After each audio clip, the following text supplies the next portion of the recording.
ኃይል ነው፣ ቀኝ ብርታት ነው፣ ቀኝ ጥንካሬ ነውና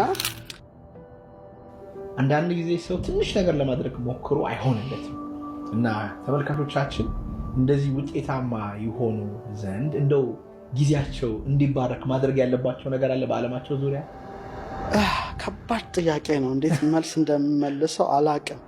ግን አንዳንዴው አንኳኩ ይከፈትላቸዋል ይላል አይደል? አሁንኛ ብዙ ጊዜ ሳናንኳኳ ነው እንዲከፈትልን እንፈልገው። ካልተከፈተም እስኪከፈት ማንኳኳት ነው። እዚህ መጽሐፌ ጀርባው ላይ ያስቀመጥኩት ነገር አለ። ምን ይላል? ፊደላት ይላል የሆነ መሰላል ናቸው ብዬ ጻፍኩና አንድ ሰው የሚደክመው እስኪከፈትለት ነው። ማንኳኳት አለበታል። በጣም ስታንኳኳ ዝናብ ከሆነ ጀርባ ላይ ያርፋል። ምን ይላል? በጣም ትዳከማለህ። ግን ከተከፈተልህ በኋላ ነው።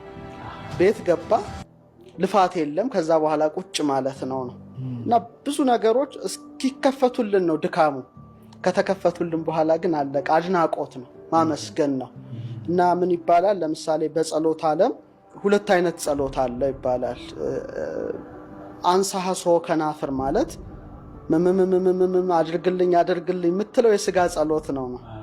የተከፈተላቸው ሰዎች ግን ይሄን አይፈልጉ፣ በውስጥ ይጸልያሉ አይነት ነው። ኦልሬዲ ተከፍቶልሃል፣ አልፋ እግዚአብሔር ከፍቶልሃል። ምንም የምትጨነቀው ነገር የለም።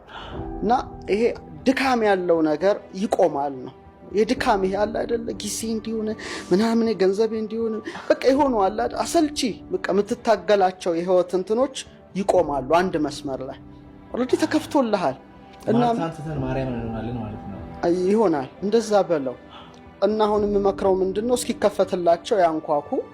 ከተከፈተላቸው በኋላ ግን ልፋት እንደሌለው ያውቁታል። ስለዚህ አንድን ምግብ በመቅመስ እንጂ በማየት ታውቀው አትችልም።